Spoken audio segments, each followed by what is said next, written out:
Bien, profesor y compañeros, pasaremos a hablar acerca del método LES. ¿Iniciamos? Pasaremos a hablar acerca de la historia. El método LES, también conocido como Laboratorio de Economía y Sociología del Trabajo, fue desarrollado a finales de la década de 1970 en Francia, en Marsella. Este método fue creado por un grupo de sociólogos, economistas y ergonomistas. A diferencia del método Rulo y Reba, este método surgió antes, orientado hacia un enfoque netamente holístico. Bien, pasamos con la introducción. El estudio de las condiciones de trabajo ha evolucionado significativamente en las últimas décadas, incorporando no solamente aspectos físicos y biomecánicos. En este contexto, el método LES surge como una de las herramientas.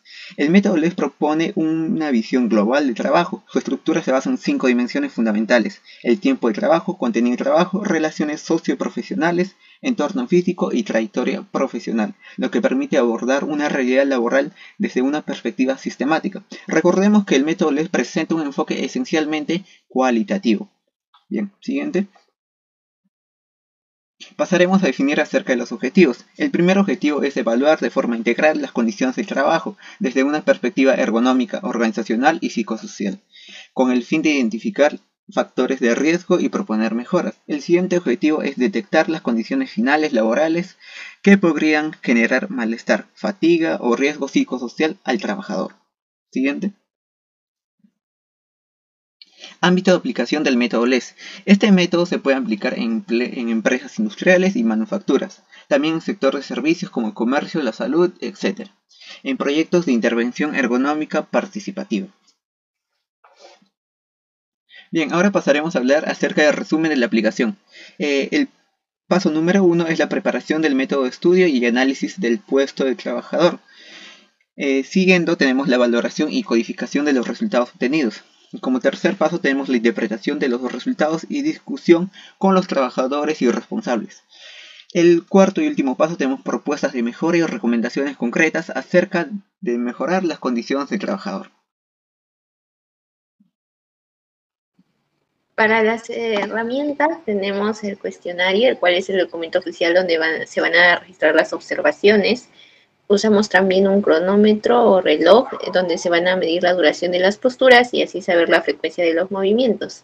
También la cinta métrica para medir las distancias de alcance y también medir las alturas. Y la báscula o el dinamómetro para medir el peso real de los objetos que se van a manipular. Seguimos con el luxómetro, el cual va a medir los niveles de iluminación, el termómetro ambiental o medidor de confort térmico para evaluar el ambiente térmico. Y también es opcional un formulario de entrevista, ya que algunas variables del método LES quieren preguntarle al trabajador cómo se siente con la presión del tiempo y cuánto controla su tarea. Dentro del método LES tenemos distintas dimensiones y variables que tenemos en cuenta al momento del análisis. Uno de ellos es el entorno físico, el cual se refiere al conjunto de condiciones ambientales del lugar de trabajo que influyen directamente en el bienestar y la comodidad del trabajador.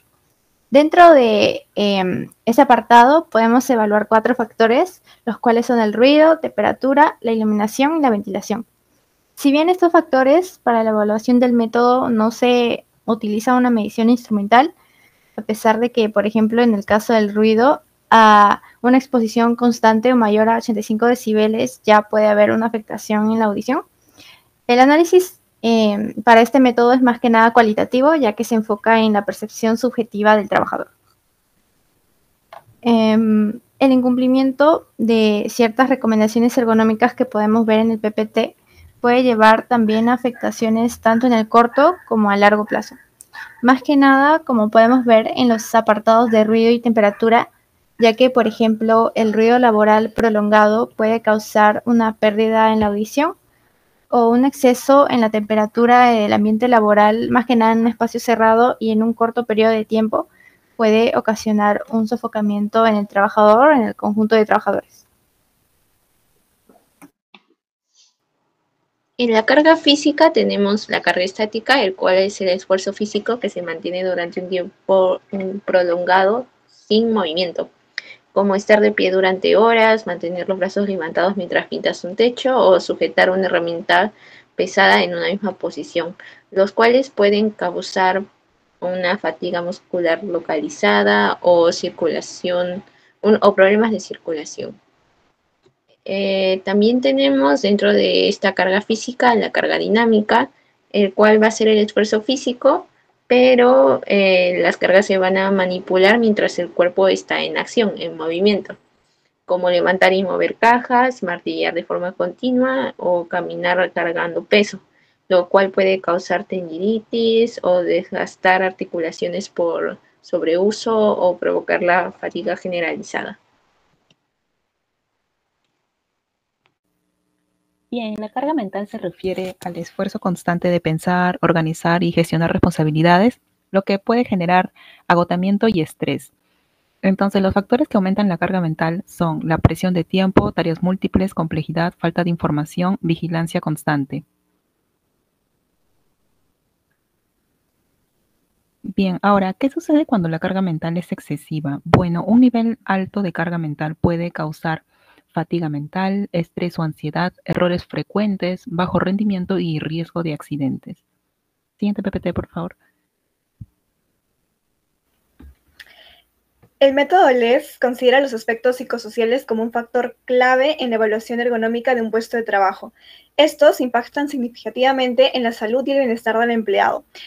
Vamos a continuación a desglosar los aspectos específicos que evalúan el método LES. El primero es iniciativa, el grado de autonomía y libertad que tiene el trabajador para tomar decisiones y llevar a cabo su trabajo. Continuamos con comunicación con los demás trabajadores. Esto tiene que ver con la calidad y la frecuencia de la interacción entre el trabajador y sus compañeros, superiores y clientes. Continuamos con la relación con el mando. Esto tiene que ver con la percepción del trabajador sobre la autoridad y la forma en que la autoridad se comunica y se relaciona con él. Por último, tenemos el estatus social, que es la posición y el reconocimiento del trabajador dentro de la empresa y su grupo de trabajo. En este caso tenemos un ejemplo en una evaluación de un puesto de empaquetado en una fábrica de golosinas. Para esto vamos a medir datos a través del entorno y la entrevista a un trabajador de dicho puesto de la empresa. Siguiente. Siguiente. Acá evaluaremos también el cargo físico, el entorno físico, la carga física, la carga mental, aspectos psicosociales y los tiempos de trabajo. Siguiente. Para esto, primero vamos a necesitar la información genérica del puesto y la evaluación, que serían los datos del puesto, datos del trabajador y datos del evaluador. Siguiente. En primer punto tenemos la carga física. En este caso sería primero evaluar la carga estática de una postura que sería de pie inclinado, el que tenga mayor tiempo en la jornada. La carga dinámica, que mediría el esfuerzo realizado en el puesto y el esfuerzo de aprovisionamiento. Siguiente. En el segundo puesto tendremos el entorno físico, donde evaluaríamos el ambiente térmico en grados, el ambiente luminoso en lux, y el ruido en decibelios y las vibraciones. Siguiente. Tendremos la carga mental, donde evaluaremos la repetitividad, la presión de los tiempos, la tensión y la complejidad. En penúltimo lugar tendremos el aspecto psicosocial, donde tomaremos en cuenta aspectos cualitativos como la iniciativa, la comunicación con los demás trabajadores, la relación con el mando y el estatus social. Y por último tendremos los tiempos de trabajo. Siguiente. Y en la interpretación de los resultados obtendríamos que el aspecto psicosocial tendríamos una situación satisfactoria, en el entorno físico y la carga mental tendríamos débiles molestias, y en la carga física y tiempo de trabajo tendríamos molestias medias, ¿no? Y al final podríamos tener algunas de las siguientes medidas preventivas, que serían en la carga física introducir sillas ergonómicas, en el entorno físico instalar pantallas acústicas, y en el aspecto psicosocial podríamos aumentar la autonomía de los trabajadores. Siguiente. Bien, ahora vamos acerca con las conclusiones. La primera conclusión que tenemos es: a través de esta aplicación del método LES se logró evaluar de manera integral las condiciones laborales, permitiendo identificar no solamente los factores físicos del entorno de trabajo, sino que también aspectos organizacionales y psicosociales que inciden directamente en el bienestar del trabajador.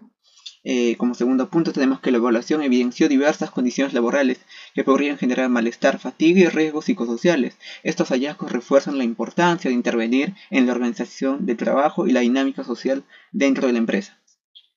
Bien, de esta manera llegamos al final de la exposición del método LES. Espero que haya sido de su agrado y de su comprensión. Muchas gracias.